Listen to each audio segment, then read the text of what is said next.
Okay, tribe. That's right. My folks are called tribe. Okay, tribe. We're here. We have a special guest today. I told you guys earlier this week that I was going to be sitting down and talking to a local author who is also my Bennett sister. Mm-hmm. That's right, Bennett in the house.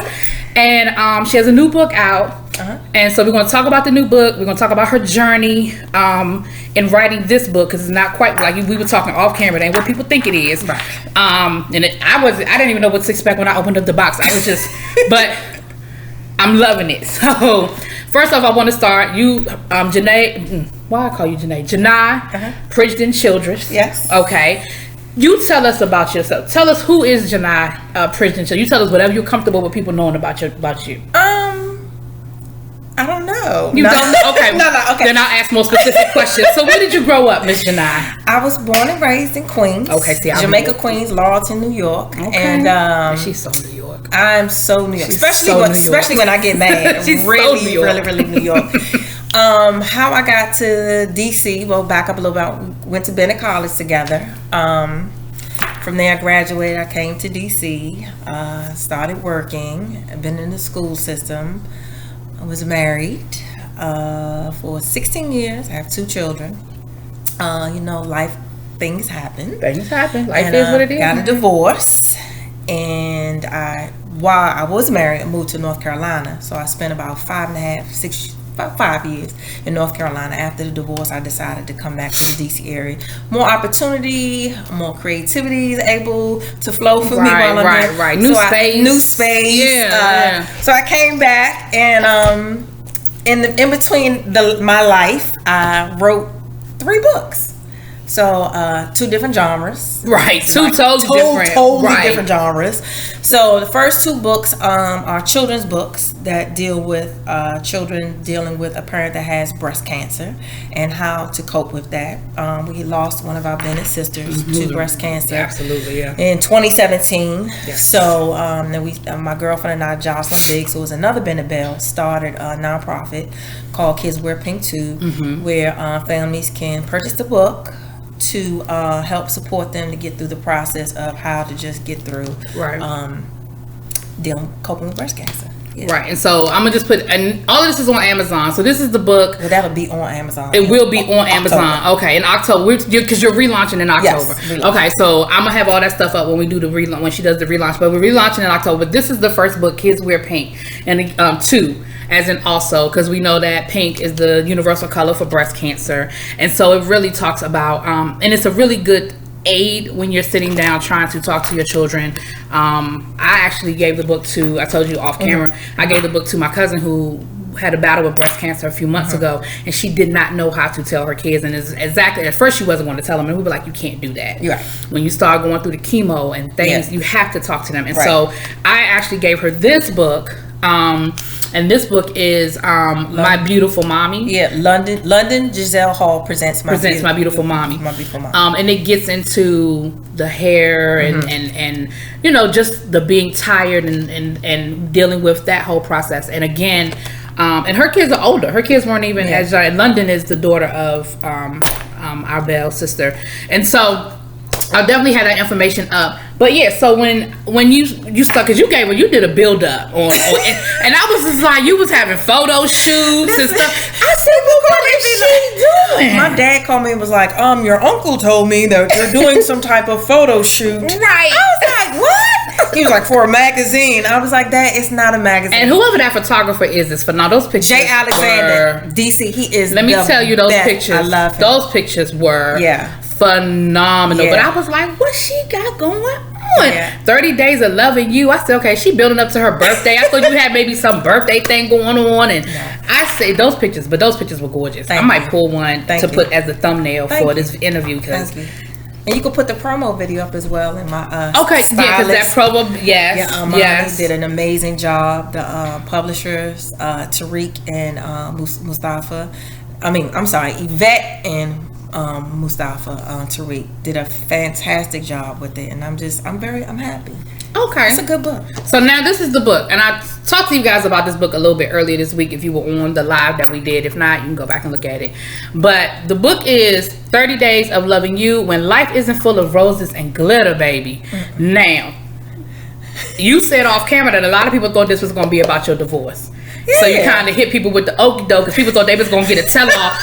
Because she's being a little humble, and I'm not going to get into her business because she told us what she wanted us to know. But her husband is somebody that's known. And so... Ex. My bad.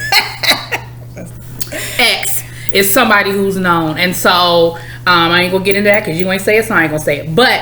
So people thought they was gonna get some sort of expose, and when they said, I think they did because I really didn't talk about it, and a lot of people, I didn't tell anybody I was really because I put my foot in my mouth. Yeah. I don't know if you remember, I did that, and I was like, oh. Yeah. And people were like, why you didn't tell us you were writing a book? Like my closest friends didn't even know. So it really just wanted to go through. I think when you're married and you're going through a divorce, it's very traumatic. Mm-hmm. On both parties. Both parts. Some people may say no, some people may say yes. Right. But I think when you 16 years is a long time. Long time. Y'all grew up together. Right. Right. Y'all grew up together. We're high school sweethearts. So when I started getting the thoughts and the ideas for this book, it was really to step-by-step process. And the book is not based on the divorce. It's just it's journey. It's a journey. It's just a journey and of self-love, and how do you get through that process of whatever you go through your life that is traumatic to you. Exactly. That trauma may be a death, it may be drug addiction, it may be alcohol, it may be a divorce, whatever it is.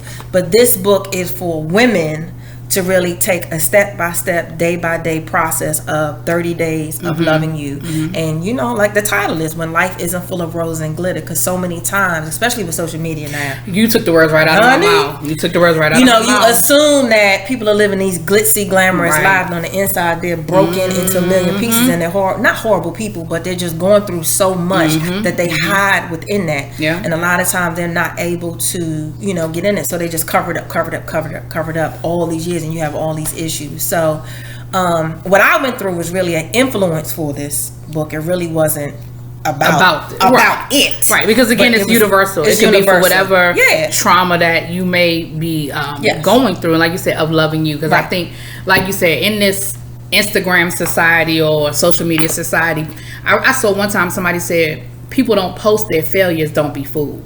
Right. So you're going to post that party you went to, you're going to post that new job, but you're not gonna post how many interviews you went on and they said no. Right. You know what I mean? And that's nothing wrong with that. But again, we look at this and we scroll and we think people are just living la vida loca, and you don't know what's going on. Like you said, you didn't tell a lot of people. Me and you, we're not in each other's inner circle, but even on social media. And I saw her at a Bennett event, and she said something about raising the kids by herself, and I said, well, you got your husband, and she was like, no, we're going through a divorce. And I was like, oh, open mouth, insert foot, because I didn't know. Right. I knew y'all had been together, and I just assumed. So, you just don't know, and it's okay to not tell everybody your damn business. Right. Everybody don't need to know what's going on in your inner circle. Right. So, again, it ain't about that, y'all. So don't pick it up thinking you're going to get something. So, what was your journey in writing, like your personal journey in writing? Like I said, I told you I opened it up, and the first thing I popped on was the, what was it about your piece?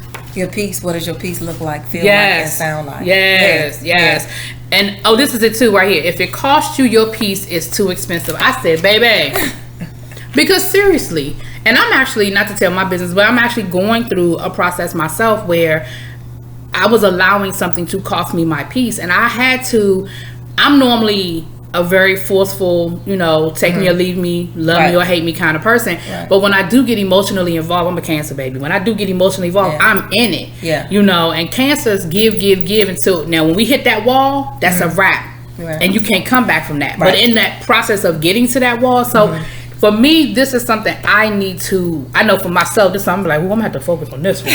Because it's easy to allow somebody, or something, not even somebody, because a job will take your piece. Yeah, anything. Like I said, it just depends on where you are in your life and exactly what you're going through. Mm-hmm. And everybody's situation is different. We all know that. But everybody's piece looks different. Your piece is not going to look like my piece. That's true, too. Your success is not going to look like my success. Exactly. Your purpose is not going to be the same as my purpose. So it's where you are in your life. So this is why this book fits really everyone, not just women, but men as well. I know it's a little girly, but but it just takes you through a step. Again, I keep saying a step-by-step process, and it peels away who you are, so it gives you a chance to really look at deep down inside your issues, how to get through them and how to work through them. When I was going through the separation and the divorce and deciding where I was going to relocate back here to DC, I put everything on sticky notes. When I say everything, everything. Being Mary Jane. I did it, but I got it from being Mary Jane. Being Mary Jane. One of my Bennett sisters told me, she was like, you have to put it out in the atmosphere. Whatever you want, you have to put it out in the atmosphere. True. And at that time, I thought she was crazy. I was like, girl, bye. So she had me watch a video. What's the name of the book? I just went blank.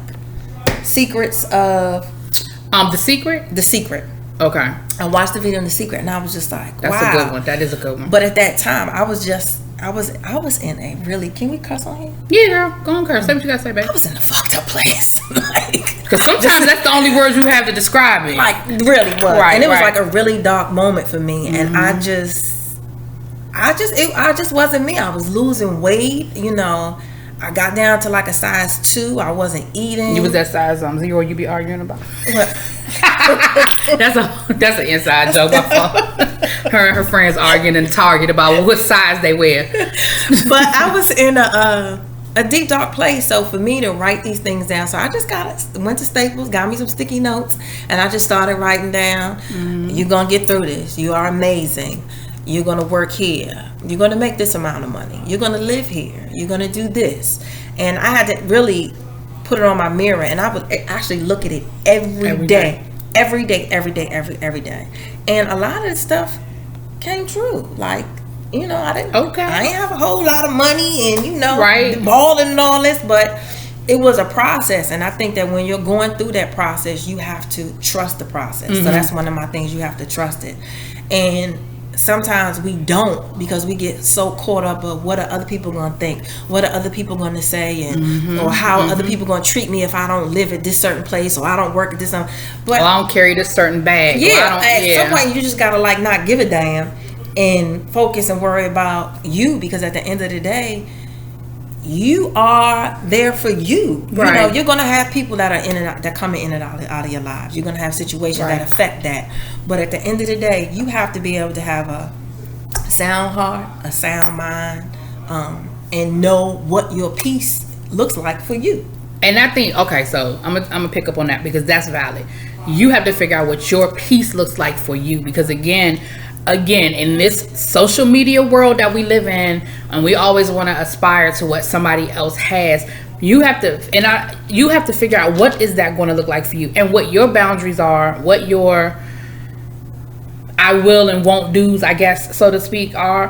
Because the thing I like about the book, because again, I just ordered the book because I was like, oh, Bennett's sister, we buy stuff just to support, right? Yeah. So I picked up the book, and so I said, well, I'm gonna read it. I like to read. I'm gonna read the book. I had no idea what it was about. It was like 30 Days of Loving You, and I thought it was a novel. I really did. I thought it was a novel, and I was like, well, she really doing something different. She went from the kids' book, now she writing these romance novels. Okay. And I opened it up, and I saw notebooks. I said, why are we writing?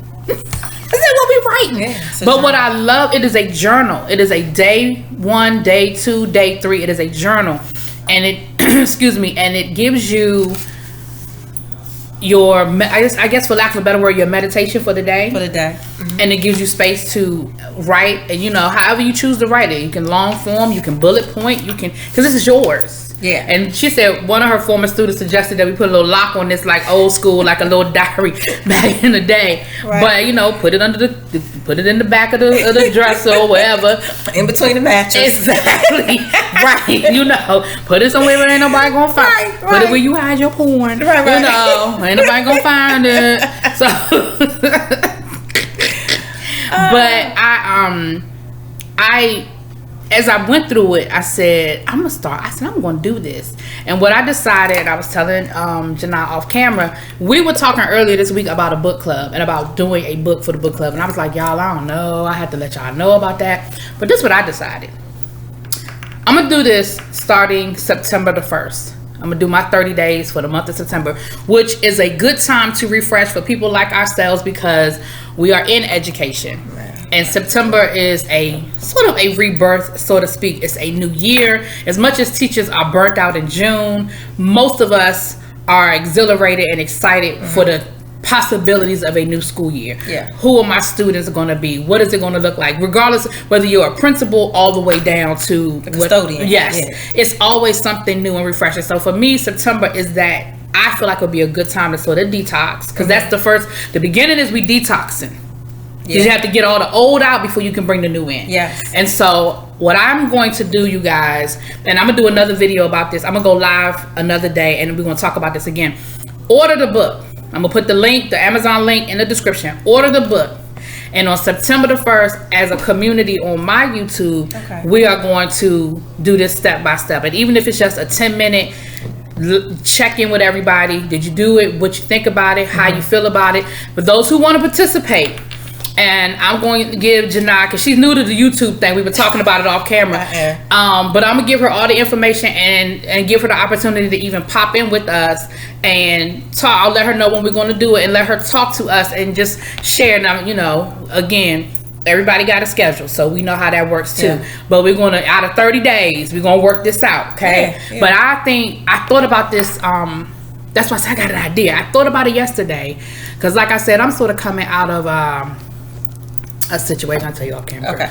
I'm sort of coming out of a crazy situation. And so, you know, I feel like it's a good time for me to sort of regroup and detox. And so I'm going to share with you guys. And again, we're only going to share what we're comfortable sharing. And I ain't asking nobody to tell me their deepest, darkest secrets. Yeah. But this is for you. Yeah. What you choose to share is more of a support. Because 30 days can be a long time. Yeah. You can fall off the wagon. You can put the book down. I know I'm good for that. I might do the first 5 days and be on it. Day 6, somebody done pissed me off at work. I ain't thinking. I'm going to come home, I'm going to pour me a drink, and I'm going to keep it moving. Right. So it's going to be more of a support. It is not a tell everybody your business. It is a support for us. So I want everybody to go on to, when you get done with this video, go on over to Amazon, click that link. It's going to take you straight on over to Amazon. You're going to buy the book. Y'all know, especially if you got Prime, the book will be there in 2 days. And so that gives everybody a month. It's August the 2nd. Right. We have until September the 1st. Everybody got a month. Everybody got a payday in that month. If you got to wait for payday, everything. And it's not that expensive. Y'all know how this do. Yeah. And then at the end of the day, we're also supporting a Black author. We support a Black woman, you know. So that being said, now, as far as what is it that you gained after going through your own process, where I know you were saying that you started seeing things coming to fruition that you wrote and you put out in the universe, but going through this process for you, what did the other side look like for you?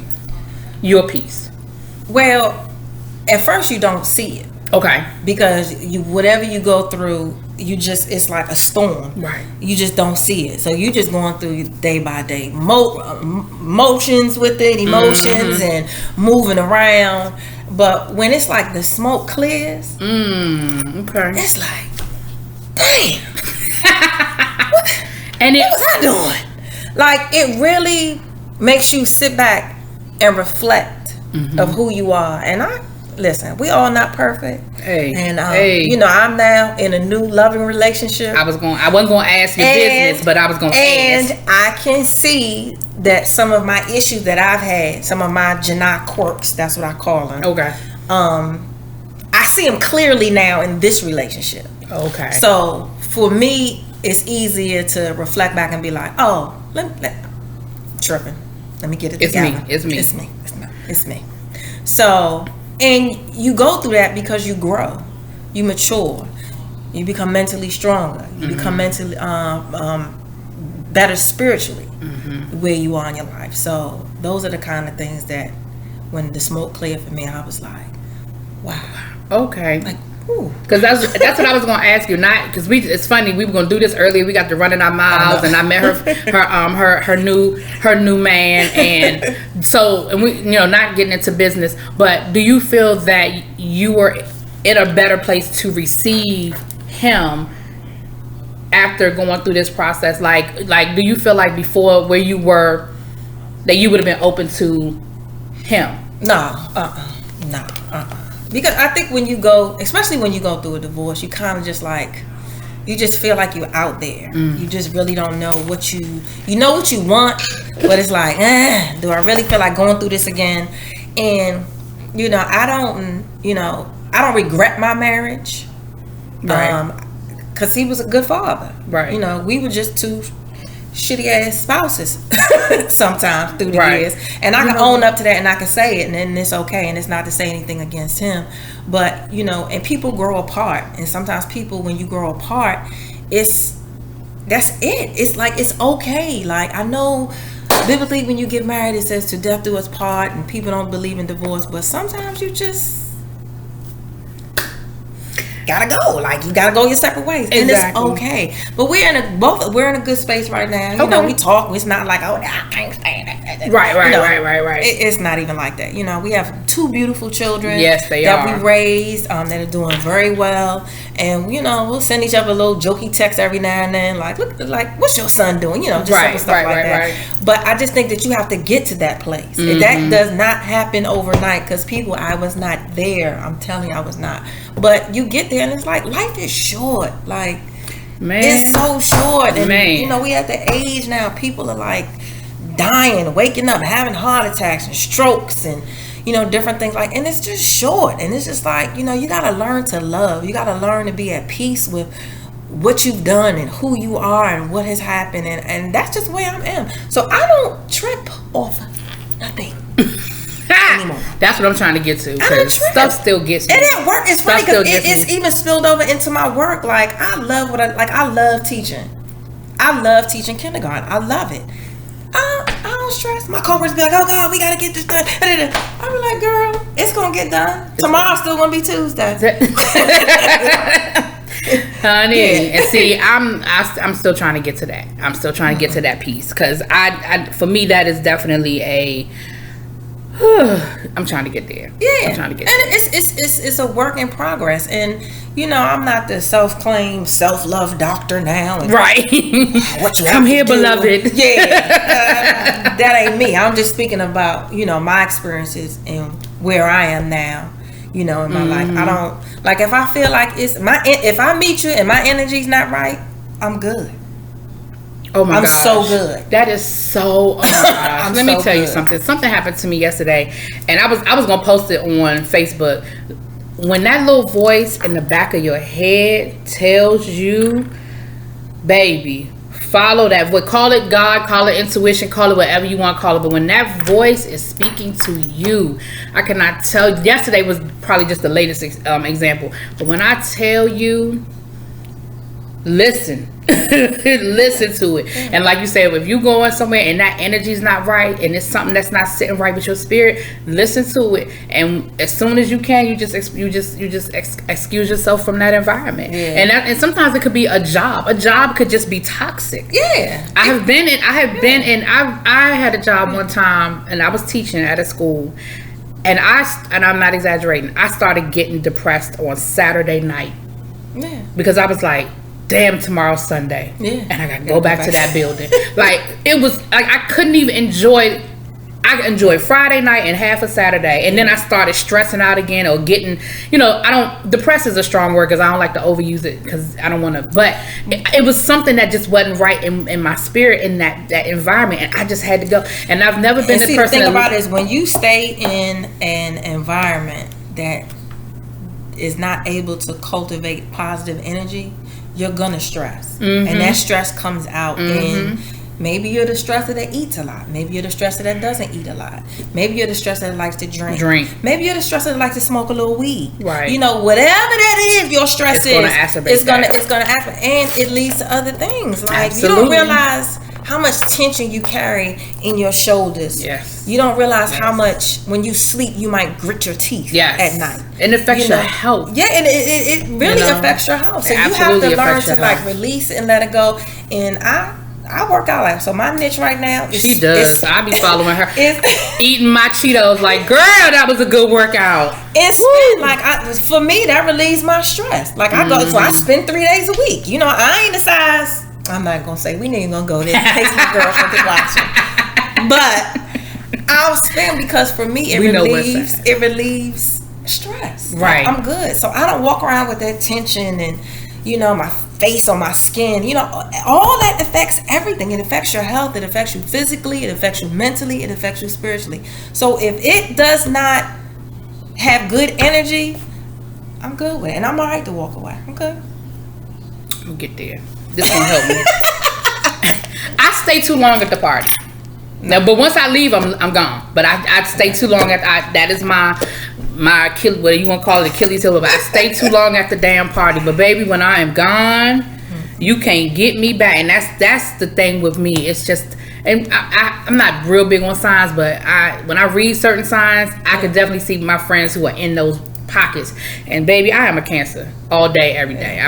We hard on the outside. A lot of people think that we mean or we can't. You know, I got resting bitch face all day long. But once you get to know me, I'm not that person. Right. But you got to get past that shell. Yeah. On the inside, I'm all mush. Yeah. But that hardness. Yeah. And we're very emotional. You know, we friend, we do or die, we loyal, we friends to the end. Yeah. But sometimes it's to our detriment. And so for me, that's I got to know when to lead a party. Yeah. I got to work on when to lead a party. So in this journey, what was the hardest part for you through this? Like, when you think about, I mean, I don't know if you could think of any one of these off the top of your head, but what was one of the hardest things for you to work through in going through your process? Letting go. I just said that's my problem too. Yeah, just letting go.